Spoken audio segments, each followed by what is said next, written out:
Pasti banyak dari kita yang bertanya-tanya, apa kira-kira agama nenek moyang Indonesia? Atau agama tertua atau pertama yang dianut oleh orang-orang di Nusantara? Apakah itu Hindu atau Buddha? Ternyata bukan kedua agama itu, teman-teman. Ada satu agama kuno yang merupakan agama purbakala yang dianut oleh penghuni lama Pulau Jawa berkulit hitam. Tidak, ini bahkan bukan kejawen. Ini adalah sesuatu yang jauh lebih tua daripada itu semua. Lalu kenapa kita bahas? Karena agama ini adalah agama tauhid, sebuah agama yang menyembah kepada Tuhan yang tunggal. Agama ini disebut dengan Kapitayan.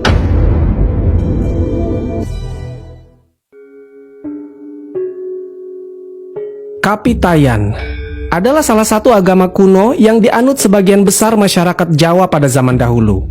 Agama ini telah ada di Jawa sejak era Paleolitik, Mesolitik, Neolitik, dan era Megalit. Kapitayan adalah salah satu bentuk persembahan monoteisme asli Jawa yang dianut dan dijalankan masyarakat Jawa secara turun-temurun dari nenek moyang mereka. Jadi dulu, ketika ditanya apa agama mereka, mereka akan menjawab, agama kami adalah agama dari nenek moyang. Orang Jawa setempat kerap juga mengidentifikasinya sebagai agama kuno Jawa, agama monoteis Jawa, atau agama asli Jawa. Nah, karena Kapitayan ini bersifat monoteis atau percaya hanya kepada Tuhan yang tunggal saja, maka dia berbeda dengan kejawen atau agama Jawa lainnya yang bersifat non-monoteistik. Kemudian secara etimologi, kata Kapitayan merupakan istilah yang berasal dari bahasa Jawa kuno yang memiliki kata dasar taya yang berarti tak terbayangkan, tak terlihat, atau bisa juga berarti mutlak secara harfiah.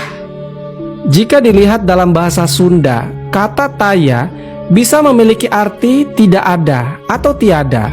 Familiarnya kita sebut dengan teaya atau nggak ada. Itu berarti kata taya bisa disimpulkan bahwa sesuatu yang tidak dapat dipikirkan atau dibayangkan, atau tidak dapat digapai oleh panca indera duniawi manusia. Orang-orang Kapitayan memuja Allah Subhanahu wa Ta'ala atau Tuhan yang disebut dengan Sang Hyang Taya, yang merujuk pada entitas yang tak terbayangkan dan tak terlihat. Mirip seperti Islam ya teman-teman. Allah Subhanahu wa Ta'ala tidak bisa terlihat karena bersifat maha gaib, seperti yang tercantum di dalam surat Al-An'am ayat ke-103. Dia tidak dapat dicapai oleh penglihatan mata, sedang dia dapat melihat segala yang kelihatan, dan dialah yang maha halus lagi maha mengetahui. Al-Quran surat Al-An'am ayat ke-103. Kaum Kapitayan juga percaya bahwa salah satu keagungan dan kebesaran Tuhan ialah kita tidak mampu melihatnya. Karena kalau Tuhan bisa kita lihat, maka dia bukanlah Tuhan. Jika di Islam, kenapa ketika di dunia manusia tidak bisa melihat Allah? Karena dunia bukan tempat kenikmatan. Dunia merupakan tempat bersusah payah, bersedih, dan tempat pemberian beban. Allah Subhanahu wa Ta'ala hanya bisa dilihat bagi penghuni jannah atau surga, karena surga adalah tempat kenikmatan, dan kenikmatan tertinggi penghuni surga adalah melihat Allah. Agama Kapitayan juga berpandangan bahwa Tuhan bersifat abstrak dan tidak bisa digambarkan. Sang Hyang Taya diartikan sebagai Tan Keno Kinaya Ngapa, artinya tidak dapat dipikirkan atau dibayangkan. Untuk itu, supaya bisa disembah, Sang Hyang Taya mempribadi dalam nama dan sifat yang disebut Tu atau To, yang bermakna daya gaib. Tu atau To di sini bersifat sebagai zat tunggal. Dia memiliki dua sifat, yaitu kebaikan dan kejahatan. Tu yang bersifat kebaikan disebut dengan Tuhan, dan disebut juga sebagai nama Sang Hyang Wenang. Tu yang bersifat jahat disebut dengan Hantu, dan disebut juga dengan nama Sang Manikmaya. Menurut ajaran Kapitayan, Sang Hyang Webang dan Sang Manikmaya menyatu dalam sifat Sang Hyang Tunggal. Berdasarkan penjelasan itu, sifat utama Sang Hyang Tunggal adalah gaib dan tak terlacak oleh indera dan alam pikiran manusia. Maka karena goib, dibutuhkan sarana yang dapat ditangkap oleh indera dan alam pikiran manusia. Sehingga dalam keyakinan Kapitayan, tu atau to itu mempribadi dalam segala sesuatu yang memiliki nama tu dan to.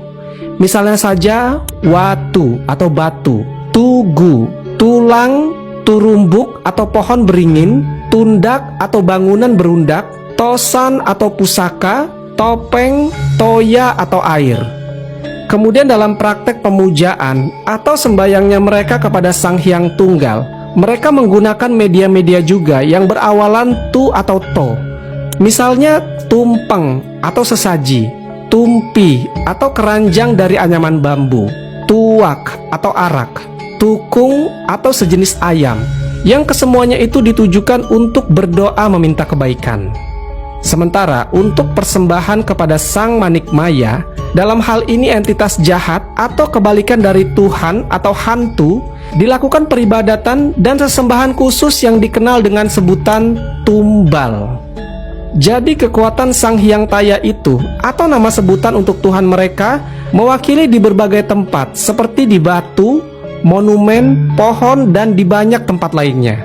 Maka dari itu mereka memberikan persembahan kepada tempat itu. Tapi bukan karena mereka menyembah batu, pohon, atau apapun, tetapi mereka melakukannya sebagai pengabdian mereka kepada Sang Hyang Taya yang kekuatannya diwakili di semua tempat itu. Sama halnya Islam, ketika sholat di hadapan Ka'bah bukan berarti menyembah Ka'bah, namun Ka'bah hanya sebagai monumen arah untuk sholat. Lalu mencium Hajar Aswad bukan berarti kita menyembah batu, tapi dilakukan seperti itu karena Rasulullah SAW juga melakukannya. Dan beberapa ulama mengatakan alasan Rasulullah SAW mencium Hajar Aswad semata-mata karena rindu dengan Allah Subhanahu wa Ta'ala, Sang Pencipta. Kemudian agama Kapitayan ini juga tidak mengenal dewa-dewa seperti yang ada dalam agama Hindu.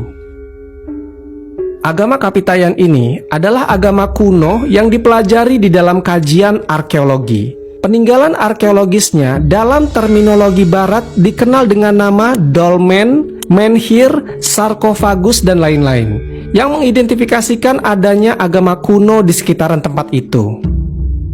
Kemudian sejarawan Belanda salah menyebut tentang agama Kapitayan ini. Mereka menyebutnya sebagai animisme dan dinamisme, karena Kapitayan memuja pohon, batu, dan makhluk halus. Lalu menurut sudut pandang Ma Huan, seorang muslim Tiongkok abad ke-15 mengatakan persembahan dengan benda-benda seperti itu disebut sebagai orang yang tidak beriman. Itu semua karena mereka tak tahu bahwa Kapitayan tidak menyembah benda-benda itu. Kapitayan ini lebih menyerupai agama ketauhidan daripada animisme dinamisme. Sebutan animisme dinamisme sendiri muncul karena secara tampilan fisik, ritual yang dilakukan oleh penganutnya tampak sebagai penyembahan terhadap benda-benda. Secara sederhana, mereka mengartikan penyembahan benda-benda itu dipahami sebagai pemujaan terhadap kekuatan benda itu sendiri.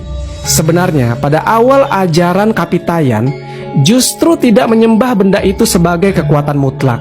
Benda-benda yang terdapat di dalam ritual keagamaan seperti pohon, batu, dan mata air adalah beberapa perwujudan saja dari kekuatan yang maha tinggi Sang Hyang tersebut. Oleh karena Sang Hyang Tunggal dengan dua sifat itu bersifat goib, maka untuk memujanya dibutuhkan sarana-sarana yang bisa didekati panca indera dan alam pikiran manusia. Konsep dari ajaran agama yang sedemikian lengkapnya terkesan terlalu diremehkan jika hanya dianggap sebagai pemuja animisme, sebagaimana yang diceritakan dalam banyak buku-buku sejarah yang beredar di pasaran saat ini. Belum lagi soal tuduhan pelaku sinkretisme serta mencampur adukan budaya yang seringkali disematkan kepada penganut agama lokal. Padahal fakta sejarah telah menyajikan banyak berita dan data tentang adanya ajaran monoteisme dalam beberapa ajaran agama lokal, termasuk agama Kapitayan ini. Agama Kapitayan juga memiliki toleransi yang besar kepada pemeluk agama yang lain. Pemeluk agama ini dikatakan sangat gampang berbaur dengan orang-orang yang di luar agamanya. Penganut Kapitayan bersifat terbuka untuk agama-agama apa saja yang akan masuk ke Nusantara. Mereka menyeleksi secara ketat masuknya pengaruh agama-agama yang datang dari luar itu. para penganut Kapitayan sebenarnya sangat menerima ajaran Hindu Wisnu. Tapi karena di kemudian hari diketahui bahwa agama ini meyakini bahwa Dewa Wisnu bisa berwujud sebagai manusia, maka di kemudian hari para penganut Kapitayan menolak keberadaan ajaran ini. Sementara agama Hindu yang diterima pada saat itu hanyalah Hindu Siwa, yang memiliki pandangan bahwa Tuhan tak dapat berwujud layaknya manusia. Mereka pun menerimanya karena punya konsep yang sama dengan apa yang dipercaya oleh agama Kapitayan, yang menganggap bahwa Tuhan itu Maha Tunggal dan tak berwujud dalam radar panca indera. Pada awalnya agama Islam sempat ditolak masuk ke Nusantara karena penganut Kapitayan mendengar bahwa Allah atau Tuhan duduk di atas arsy. Namun setelah diberikan pemahaman, mereka pun dengan terbuka menerima Islam masuk ke Nusantara, karena Islam memiliki kesamaan dengan apa yang dianut oleh mereka, yaitu memiliki konsep monoteisme atau Tuhan yang satu atau tunggal. Kemudian setelah mereka telah mengetahui tentang nilai-nilai Islam yang lebih dalam, maka banyak dari penganut Kapitayan yang mulai memeluk Islam. Nilai-nilai keagamaan Kapitayan inilah yang kemudian diadopsi oleh para wali songo dalam menyebarkan Islam ke daerah-daerah. Karena konsep tauhid dalam Kapitayan pada dasarnya sama dengan konsep tauhid dalam Islam. Wali songo juga menggunakan istilah sembahyang, yang artinya menyembah Sang Hyang Taya di Kapitayan, dalam memperkenalkan istilah sholat dalam Islam kepada mereka.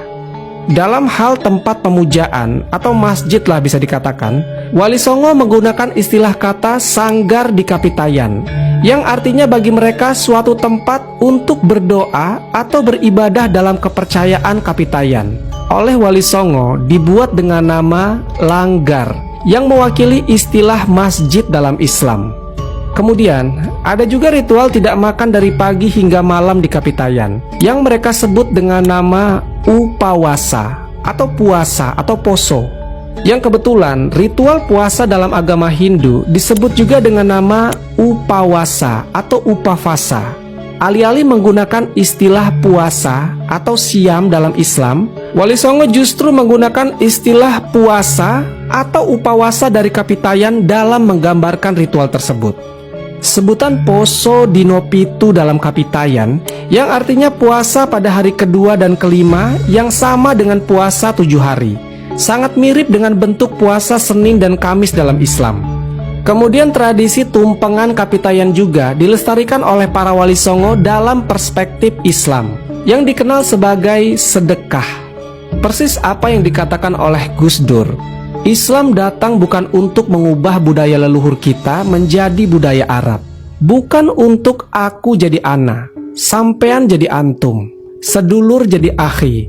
Kita pertahankan milik kita. Kita harus filtrasi budayanya, tapi bukan ajarannya. Cara bersembahyang agama Kapitayan, yang pertama mereka akan melakukan tulajak atau berdiri tegak, menghadap tutuk atau lubang ceruk. Dengan kedua tangan diangkat ke atas, menghadirkan Sang Hyang Taya di dalam tutut atau hati. Setelah merasa Sang Hyang Taya bersemayam di dalam hati, kedua tangan diturunkan dan didekapkan ke dada tepat pada hati. Posisi ini disebut dengan swadikep atau memegang keakuan diri pribadi. Posisi tulajak atau berdiri ini dilakukan dalam tempo yang relatif lama. Maka setelah tulajak selesai, sembayang dilanjutkan dengan posisi tungkul atau membungkuk memandang ke bawah, yang juga dilakukan dalam tempo yang relatif lama. Lalu setelah itu dilanjutkan dengan posisi tulampak atau bersimpu dengan kedua tumit diduduki. Yang terakhir dilakukan posisi tundem atau bersujud seperti bayi dalam perut ibu. Sembayang yang mereka lakukan ini berlangsung bisa minimal 1 jam atau lebih. Kalau melihat ini seperti gerakan sholat ya teman-teman. Yang jadi pertanyaan adalah, siapa orang yang mengajarkan mereka gerakan seperti itu? Dalam keyakinan penganut Kapitayan, leluhur yang pertama kali sebagai penyebar Kapitayan adalah Dang Hyang Semar, putra dari Sang Hyang Wungkuhan, keturunan Sang Hyang Ismaya. Mereka dikatakan mengungsi ke Nusantara bersama saudaranya, Sang Hantaga atau Togok, akibat banjir besar di negara asalnya. Dan akhirnya Semar tinggal di Jawa, sedangkan Togog tinggal di luar Pulau Jawa. Lalu tokoh-tokoh idola dalam ajaran Kapitayan seperti Dang Hyang Semar, Kiai Petruk, Nala Gareng, dan Bagong dimunculkan sebagai punakawan yang memiliki kekuatan adi kodrati yang mampu mengalahkan dewa-dewa dalam Hindu. Jika kita lihat dari silsilah Semar dalam kitab Ramayoga dan Pustaka Raja Purwa, di sana tertulis bahwa keturunan berawal dari Nabi Adam, kemudian Nabi Syeds, persis apa yang dipercayai oleh agama Abrahamik, yaitu nenek moyang manusia adalah Adam, manusia sekaligus nabi pertama di muka bumi. Kemudian diteruskan oleh anaknya yaitu Nabi Syeds, lalu Nabi Idris, dan seterusnya. Besar kemungkinan praktik sembahyang yang mirip gerakan sholat tadi diajarkan sejak nenek moyang mereka, yaitu sejak Nabi Adam. Berarti artinya dari dahulu, dari awal manusia diciptakan, telah ada yang namanya sholat. Meskipun pada akhirnya caranya sholat telah disempurnakan oleh Rasulullah SAW. Wallahu a'lam bishawab. Semoga kisah ini bermanfaat. Lebih dan kurangnya mohon dimaafkan. Yang benar datangnya dari Allah Subhanahu wa Ta'ala. Khilaf atau keliru itu datangnya dari saya pribadi sebagai manusia biasa. Sampai ketemu di kisah-kisah seru yang penuh makna selanjutnya. Saya akhiri. Wassalamualaikum warahmatullahi wabarakatuh.